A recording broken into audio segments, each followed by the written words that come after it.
Section 124A IPC एक ऐसा section जो कि राजद्रोह या सेडिशन को एक अपराध बनाता है। एक ऐसा सेक्शन जिस पे यह आरोप है कि वह संविधान के दायरे से बाहर जाता है और इसी ग्राउंड पर इसे बार बार ऑनरेबल सुप्रीम कोर्ट और डिफरेंट हाई कोर्ट्स के समक्ष चैलेंज किया गया। एक ऐसा सेक्शन जिस पे यह आरोप है कि यह अंग्रेजों के जमाने के काले दिनों की याद दिलाता है। आज इसी सेक्शन से जुड़ी हुई एक बहुत ही इंपॉर्टेंट डेवलपमेंट हमें देखने को मिलती है, जहां ऑनरेबल सुप्रीम कोर्ट ने इस सेक्शन को अपोज करती हुई कई सारी रिट पिटीशंस पर सुनवाई करते हुए एक इंटरिम ऑर्डर पास किया। और वह इंटरिम ऑर्डर यह है कि जब तक केंद्र सरकार इस सेक्शन पर पुनर्विचार नहीं कर लेती है तब तक के लिए इस सेक्शन को अबेयंस में रखा जाना चाहिए, यानी कि इस सेक्शन को तब तक के लिए निरस्त कर देना चाहिए। यानी कि तब तक इस सेक्शन के अंतर्गत कोई भी मामला दर्ज नहीं किया जाना चाहिए। जिन मामलों में ऑलरेडी इस सेक्शन के तहत एफआईआर दर्ज हो चुकी है या जिन मामलों में ऑलरेडी इस सेक्शन के तहत ट्रायल चल रहे हैं उन पर अब रोक लगा देनी चाहिए। और अगर किसी व्यक्ति को इस सेक्शन के अंतर्गत जेल में डाल दिया गया है तो उन्हें अब बेल मिल सकती है। आज अपनी इस वीडियो में हम देखेंगे कि राजद्रोह या फिर सेडिशन का मतलब क्या है, इस सेक्शन की हिस्ट्री जानेंगे, इस सेक्शन पर ऑलरेडी जो केस लॉ आ चुका है वह जानेंगे और आज के इंटरिम ऑर्डर में और क्या क्या इंपॉर्टेंट बातें कही गई हैं वह भी हम समझेंगे। So welcome to study IQ, my name is Chand Kuba. अगर आप मेरी वीडियोस की पीपीटीज डाउनलोड करना चाहें तो टेलीग्राम के इस चैनल को आप ज्वाइन कर सकते हैं। सबसे पहली बात तो ये कि ये जो भी रिट पिटीशंस इस सेक्शन को अपोज करती हुई आई हैं उनमें कोई एक व्यक्ति नहीं है, बल्कि हमें देखने को मिलता है कि अलग अलग बैकग्राउंड से आने वाले अलग अलग व्यक्ति हैं। उनमें रिटायर्ड आर्मी वेटरन्स भी हैं, उनमें आप देखते हैं कि union ministers, former union ministers भी हैं, उनमें आप प्रेस के लोगों को भी देखते हैं, उनमें आप मेंबर ऑफ पार्लियामेंट भी पाते हैं। चलिए सबसे पहले हम जानते हैं कि सेडिशन या राजद्रोह का मतलब क्या निकलता है। देखिए, अगर हम सिंपल से शब्दों में बात करें तो राजद्रोह का मतलब है कि आप अगर अपने शब्दों से या फिर अपने एक्शन से लोगों को सरकार के खिलाफ उत्तेजित करते हैं, सरकार के खिलाफ भड़काते हैं, और ऐसे में अगर वो लोग सरकार के खिलाफ आवाज उठाते हुए वायलेंस पे उतर आते हैं तो आप उसे यहां पर क्या कहेंगे, राजद्रोह कह सकते हैं। यानी कि आपने आम जनता को उकसाया, promote hatred towards the government, आपने आम जनता के मन में सरकार के खिलाफ हेट्रेड यानी कि घृणा पैदा की और उसका नतीजा यह हुआ कि लोग यहां पर पब्लिक डिसऑर्डर क्रिएट करते हैं और वायलेंस पे उतर आते हैं, यानी कि हिंसा पे उतर आते हैं, तो उसे हमने कहा जी ये हो गया सेडिशन। और आपके जो एक्ट हो गए वो सेडिशियस एक्ट हो गए। चलिए अब सेक्शन 124A यानी कि जो कानून में इस पूरे सेडिशन के मामले को किस तरह से डिफाइन किया गया है, क्या सजा दी गई है, वो देख लेते हैं। Section 124A of Indian penal code कहता है कि हु एवर बाय वर्ड्स, देखिए एक एक शब्द इंपॉर्टेंट है, जरूरी है, एक एक शब्द को देखते हैं। कहता है जी whoever by words either spoken or written or by signs or by visible representation, so तीन तरीके यहां पर बोल दिए गए। कहता और यहां पर क्या है, एक बाय वर्ड यानी कि आप शब्दों से, यहां पर हिंदी में भी है, कहता है जी जो कोई शब्दों से, शब्द कैसे भी हो सकते हैं, बोले गए या लिखे गए शब्द हो सकते हैं, या फिर संकेतों से या फिर दृश्य प्रस्तुति द्वारा। सो हूएवर बाय वर्ड्स, चाहे वो लिखित हो या फिर मौखिक शब्द हो या फिर साइंस या फिर विजिबल रिप्रेजेंटेशन द्वारा, ब्रिंग्स और अटेम्प्ट्स टू ब्रिंग हेट्रेड और कंटेम्प्ट और एक्साइट्स और अटेम्प्ट्स टू एक्साइट डिसअफेक्शन। सो तीन माध्यम यहां पर बताए गए, शब्द, लिखित या फिर मौखिक, या फिर साइंस या फिर विजिबल रिप्रेजेंटेशन। उनके द्वारा अगर कोई व्यक्ति विधि द्वारा स्थापित सरकार के खिलाफ हेट्रेड यानी कि घृणा, कंटेम्प्ट यानी कि अवमानना, एंड डिसअफेक्शन यानी कि असंतोष पैदा करे, विधि द्वारा स्थापित सरकार के खिलाफ हेट्रेड, कंटेम्प्ट या फिर डिसअफेक्शन पैदा करे, तो उसे हम क्या कह देंगे, उसे हम कहेंगे सेडिशन। और सेडिशन करने वाले व्यक्ति को यहां पर इंप्रिजनमेंट फॉर लाइफ यानी कि ताउम्र कारावास भी दिया जा सकता है, आजीवन कारावास भी दिया जा सकता है, या फिर 3 वर्ष तक की उसे कैद दी जा सकती है और उस पर जुर्माना भी लगाया जा सकता है। अब ये तो है एक 124A में लिखी गई डेफिनेशन, या फिर हमने देखा कि किस तरह से डिफाइन किया गया। साथ ही में 124A में ही 3 एक्सप्लेनेशंस भी दी गई हैं, वो भी समझ लेते हैं। पहली एक्सप्लेनेशन ये है कि भाई डिसअफेक्शन का मतलब है, यानी कि असंतोष का मतलब है disloyalty, it includes disloyalty and all the feelings of enmity, यानी कि आप सरकार के खिलाफ यहां पर जो है डिसलॉयलिटी या फिर घृणा या फिर जो शत्रुता की भावना पैदा कर रहे हो सरकार के खिलाफ, विधि द्वारा स्थापित सरकार के खिलाफ, तो वो क्या हो गया, डिसलॉयलिटी या डिसअफेक्शन की डेफिनेशन में आ गया। But at the same time अब कई बार ऐसा देखने को मिलता है कि कुछ लोग होते हैं कि सरकार के खिलाफ आवाज उठाते हैं ताकि वो अपने राइट टू प्रोटेस्ट को जाहिर कर सकें, और सरकार के खिलाफ आवाज उठाते हैं ताकि इस आवाज उठाने से सरकार ने अगर कुछ गलत कदम उठा लिया है या सरकार से कोई गलती हो गई है या फिर आपको लगता है कि सरकार ने कुछ गलत कर दिया है, तो आप चाहते हो कि हम आवाज उठाएं और सरकार कानूनी रूप से वो बदलाव लेकर आए। ऐसा अगर आप करते हो जहां पर आप वायलेंस इंसाइट नहीं कर रहे हो, केवल इतना चाहते हो कि सरकार कानूनी रूप से चलती रहे और कानूनी रूप से ही जो सरकार ने गलत कदम उठाया है आपके हिसाब से वो बदलाव लाए, इसे आप यहां पर सेडिशन नहीं कहेंगे। वो इसी में एक्सप्लेन कर दिया गया। कहता जी कमेंट्स एक्सप्रेसिंग डिसएप्रोबेशन, यानी कि अगर कोई आप ऐसा कमेंट यहां पर करते हो जिससे आप सरकार से असहमति जताते हो, अनुमोदन करते हो, तो of the measures of the government with a view to obtain their alteration by lawful, means आपने वो कमेंट किया जिससे आपने सरकार के खिलाफ असहमति जाहिर की ताकि सरकार जो है वो उस एक्शन को कानूनी रूप से बदले जिसके खिलाफ आप आवाज उठा रहे हो, without exciting or attempting to excite hatred. और आपके इन शब्दों में, इन कमेंट्स में किसी सरकार के खिलाफ कोई घृणा उत्पन्न नहीं की जा रही है, और कंटेम्प्ट और डिसअफेक्शन, यानी कि कंटेम्प्ट और डिसअफेक्शन भी नहीं पैदा हो रहा है। इसका ये जो मतलब होगा, it does not amount to section 124A, यानी कि ये जो है यहां पर सेडिशन की कैटेगरी में नहीं आएगा। साथ ही में यहां पर बताया गया comments expressing disapprobation of the administrative or other action of the government without exciting or attempting to excite hatred, contempt or disaffection do not constitute the offense under this section. So आपको यहां पर सरकार को criticise करने से किसी ने रोका नहीं है।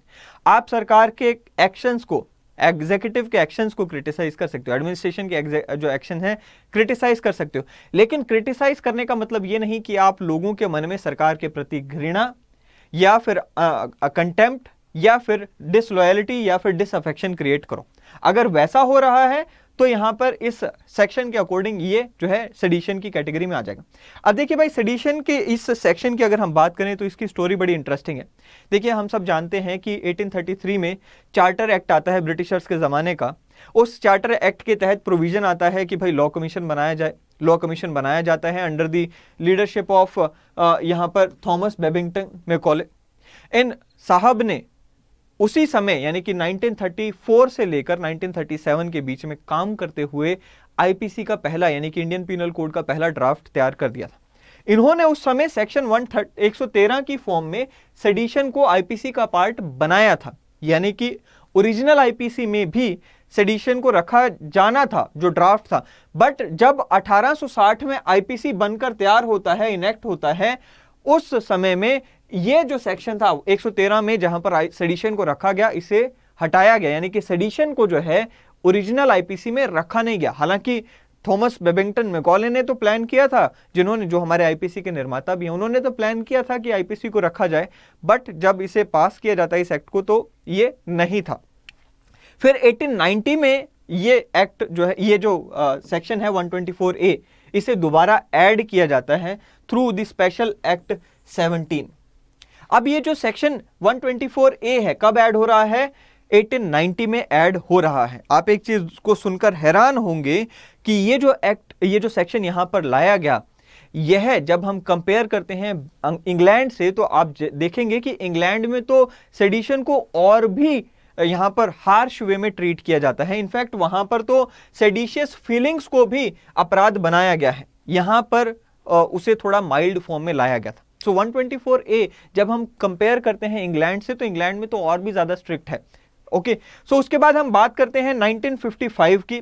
1955 में इस सेक्शन में दोबारा बदलाव लाया जाता है। 1955 से पहले जहां हमें देखने को मिलता है कि सजा जो इसके लिए थी, that was transportation beyond the seas for the term of his और हर नेचुरल लाइफ, यानी कि ताउम्र के लिए उस व्यक्ति को भारत से बाहर भेज दिया जाता था, देश निकाला दे दिया जाता था। अब 1955 में इसको रिप्लेस करके इसकी जगह पर लाइफ इम्प्रिजनमेंट लाया गया। सो ये थी इस पूरे सेक्शन की जर्नी। और इसके बाद हमें देखने को मिलता है कि इस सेक्शन का दुरुपयोग भी बहुत ज्यादा हुआ। खास करके जो ब्रिटिशर्स थे उन्होंने हमारे जो फ्रीडम फाइटर्स थे उनकी आवाज को दबाने के लिए इसका दुरुपयोग किया। बहुत सारे बड़े बड़े नाम हमें देखने को मिलते हैं। बाल गंगाधर तिलक साहब हो गए, शौकत अली, मोहम्मद अली, मौलाना आज़ाद हो गए, इवन महात्मा गांधी जी हो गए। इन सब के खिलाफ इस सेक्शन के तहत कार्रवाई की गई। एक बहुत ही प्रोमिनेंट केस हमें देखने को मिलता है, that is queen empress versus बाल गंगाधर तिलक। ये है हमारा केस 1898 का, जहां पर जो तिलक साहब थे उन्होंने अपनी अखबार में एक आर्टिकल लिखा। वो आर्टिकल था शिवाजी महाराज के ऊपर। एंड इस आर्टिकल को यहाँ पर जो है सेडिशियस आर्टिकल बताते हुए जो हमारे तिलक साहब थे उनके खिलाफ कार्रवाई की जाती है। उसके बाद हम बात करते हैं कॉन्स्टिट्यूएंट असेंबली की डिबेट्स की। जब हमारा संविधान बन रहा था उस समय कॉन्स्टिट्यूएंट असेंबली में एक प्रपोजल आता है कि भाई जो आर्टिकल 19 है, हम सब जानते हैं कि आर्टिकल 19 में हमें freedom of speech and expression मिला हुआ है। अब freedom of speech and expression के ऊपर हमने क्या किया हुआ है, हमने रीजनेबल रिस्ट्रिक्शंस भी लगाई हुई हैं। वी ऑल नो कि आर्टिकल 19(1)(a) में हमें freedom of speech and expression मिल गया, आर्टिकल 19(2) में रीजनेबल रिस्ट्रिक्शंस लगा दी। तो प्रपोजल ये था कि सेडिशन को भी एक रीजनेबल रिस्ट्रिक्शन के रूप में freedom of speech and expression पर लगाया जाना चाहिए। बट उस समय हमारी जो कॉन्स्टिट्यूएंट असेंबली के लोग थे उन्होंने कहा कि भाई ये जो सेक्शन है ये अंग्रेजों के जो समय का जो काले दिन थे उनकी क्योंकि याद दिलाता है, और इसीलिए यहां पर जो है इसे हम एक रिस्ट्रिक्शन के रूप में आर्टिकल 19 में नहीं रख सकते हैं। But at the same time हम ये भी जानते हैं कि इस सेक्शन को आईपीसी में कंटिन्यू किया जाता है। उस समय एक बहुत ही इंपॉर्टेंट हमें यहाँ पर डिबेट का हिस्सा देखने को मिलता है जहां पर श्री के एम मुंशी ने यह कहा that the sedition is an offence because the government and law must be respected and obeyed. तो सेडिशन ऑफेंस तो है क्योंकि सरकार को अगर आप ओबे नहीं करेंगे, लॉ को ओबे नहीं करेंगे तो सरकार चलेगी कैसे। Public disorder or the willingness to create public disorder is the soul of the offence. So ये जो शब्द है ना यहां पर, इसे थोड़ा सा हमें ध्यान रखने वाली बात है। ये सबसे इंपॉर्टेंट शब्द होने वाला है आगे हमारी जो चर्चा रहेगी ना उसमें ये पब्लिक डिसऑर्डर शब्द जो है बहुत ही इंपॉर्टेंट रोल निभाएगा।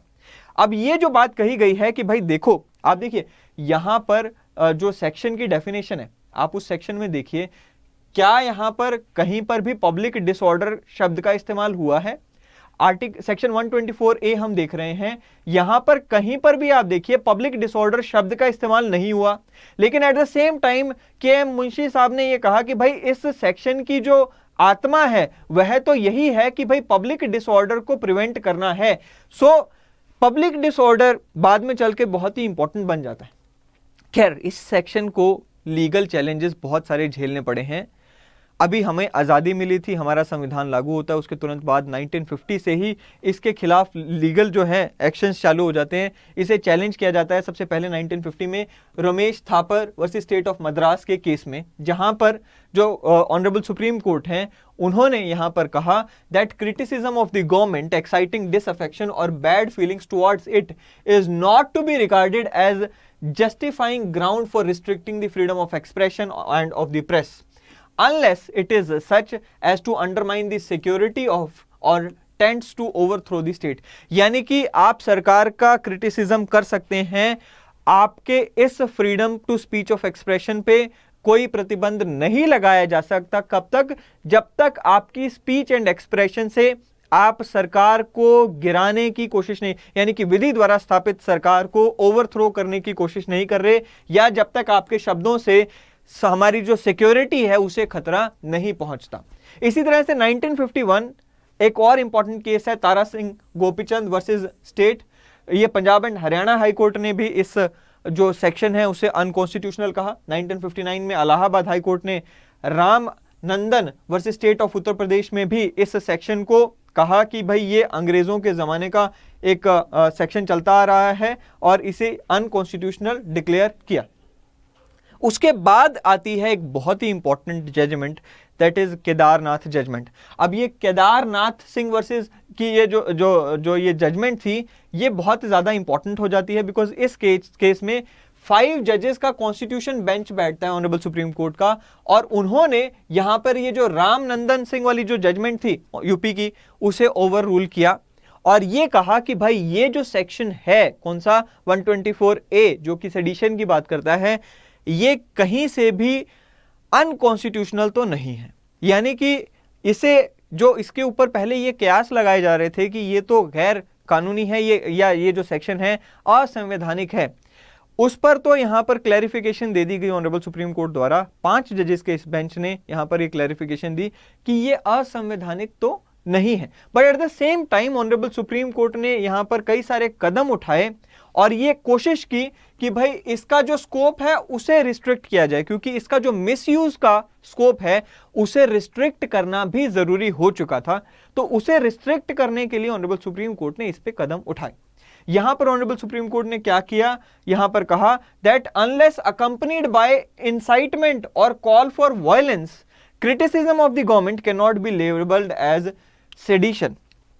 यहां पर एक बहुत ही इंपॉर्टेंट बात जोड़ दी कि जब तक आपके यहां पर जो भी शब्द हैं, कमेंट हैं, या फिर जो भी आपके रिप्रेजेंटेशंस हैं जिन पर आरोप है कि वह सेडिशियस हैं, जब तक उनके साथ वायलेंस नहीं जुड़ जाती या फिर आपके उन शब्दों से वायलेंस इंसाइट नहीं हो रही, तब तक उसे हम सेडिशन की कैटेगरी में नहीं लेकर आएंगे। साथ ही में यहां पर एक और इंपॉर्टेंट यहां पर जो बात हुई इस जजमेंट में, वो ये that government established by law and the person for the time being engaged in carrying on the administration, इन दोनों के बीच में भी फर्क किया गया। देखिए भाई, हम सब जानते हैं कि हमारी सरकार होती है, सरकार में प्रधानमंत्री भी आ जाते हैं, सरकार में मंत्री भी आ जाते हैं, सरकार में हमारे प्रेसिडेंट भी आ जाते हैं। अब वो जो जिस पद पर बैठे हैं, जिस पोजीशन पर बैठे हैं, उसकी रिस्पेक्ट है, उसकी गरिमा है। तो यहां पर सरकार का मतलब अलग है, उस सरकार को चलाने वाले जो व्यक्ति हैं, यानी कि आप देखिए हमारे प्रधानमंत्री हैं, हमारे मंत्री हैं। अब कोई व्यक्ति उन प्रधानमंत्री पर कोई पर्सनल अटैक करता है या उन मंत्रियों पर कोई पर्सनल अटैक करता है, वो एक डिफरेंट मैटर है। लेकिन उस पोजीशन पर कोई अटैक करता है और कहता है कि भाई ये सरकार ही गिरा दो या ये सरकार को बदल देना चाहिए, ये अलग मैटर है। तो ये डिफरेंशिएट करने की भी कोशिश की जाती है, किस केस में, इस केस में, केदारनाथ वाले केस में। तो यहां पर यह बात भी हुई कि भाई देखो, आप एक कोई व्यक्तिगत अगर यहां पर कोई अटैक करता है किसी पे या पे कोई बोलकर या कुछ इस तरीके से, वो यहां पर सरकार पे नहीं गिना जाना चाहिए। This ruling restricted the sedition only in so far as seditious speech tended to incite public disorder. So ये जो के एम मुंशी साहब की जो हमने स्पीच का हिस्सा सुना कि soul of this section is public disorder, वही बात यहां पर दोबारा दोहराई जाती है और कहा गया कि भाई पब्लिक डिसऑर्डर हमें चेक करना है। मेन मुद्दा यही है कि सेडिशन कहां आ रही है, जहां पर वचनों से, कमेंट से या किसी भी तरीके के एक्शन से आपने सरकार के खिलाफ पब्लिक डिसऑर्डर क्रिएट करने की कोशिश की। Now, the court also issued guidelines जहां पर यह बताया गया कि भाई किन किन तरह की स्पीचेस के केस में सेडिशन का यह कानून नहीं लगेगा।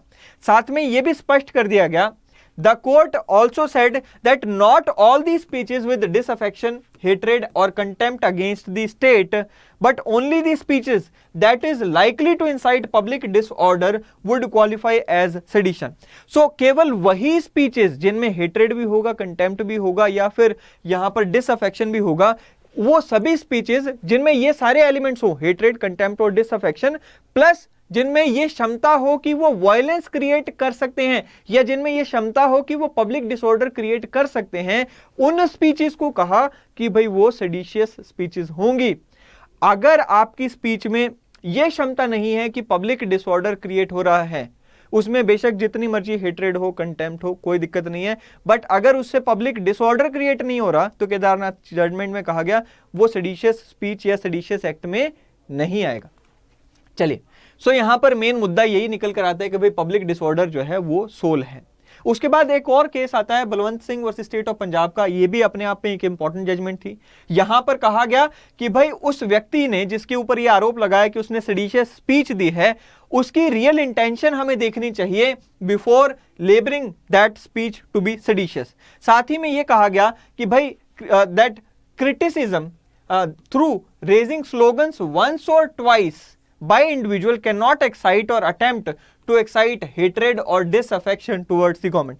देखिए भाई, सरकार का कोई क्रिटिसिज्म कर रहा है और एक दो नारे लगा दिए। अब एक दो नारे लगने से कोई सरकार के खिलाफ डिसअफेक्शन, हेट्रेड, कंटेम्प्ट नहीं आ जाता, या कोई एक दो नारे लगाने से कहते जी ऐसा जरूरी नहीं है कि उससे पब्लिक डिसऑर्डर की सिचुएशन पैदा होने की क्षमता हो। सो ऐसे में उस व्यक्ति की जो इंटेंशन है वो देखनी चाहिए, और एक दो नारे अगर लगा भी दिए तो वो यहां पर नहीं आ जाएगा किसमें, सेडिशियस स्पीच में। फिर रघुवीर Singh versus state of Bihar and Vinayak Sen versus state of Chhattisgarh का ये जो मामले थे, इन दोनों में हमें देखने को मिलता है, कहा गया that a person can be convicted for sedition even if she is not the author of the seditious speech but merely circulated it. So एक और नया एस्पेक्ट हमें देखने को मिलता है इन दोनों केसेस में, जहां पर किसी ने कोई मान लो पर्चे बांट दिए, अब वो पर्चे में जो बातें लिखी हुई हैं वो सेडिशियस हैं। अब ये व्यक्ति कहते हैं जी मैंने थोड़ी ना लिखी है ये बातें, मैंने तो सिर्फ पर्चे सर्कुलेट किए हैं। लेकिन अगर आपने सर्कुलेट भी कर दिया ऐसा कोई मटेरियल, चाहे वो ऑफलाइन, ऑनलाइन या किसी भी तरीके से, तो आपको भी यहां पर सेक्शन 124A के तहत दोषी माना जाएगा।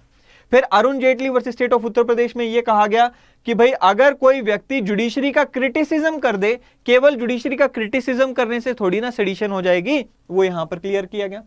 फिर अभी रिसेंटली हमें देखने को मिलता है जी एक और इंपॉर्टेंट केस हुआ वीए पुंगलेंथी वर्सेस स्टेट का ये जो केस था, इसमें बताया गया कि अगर कोई व्यक्ति सरकार के किसी एक्शन के खिलाफ, खास करके इस केस में क्या था ना, नीट की एग्जामिनेशन जो थी उसके खिलाफ यहां पर जो था, लोगों में गुस्सा है तमिलनाडु में, हम सब जानते हैं, और वहां पर किसी ने यहां पर क्या किया, सरकार, केंद्र सरकार और राज्य सरकार के खिलाफ लोगों को इकट्ठा करना शुरू किया ताकि ये जो नीट एग्जामिनेशन जो है इसे किसी ना किसी तरीके से रोका जा सके।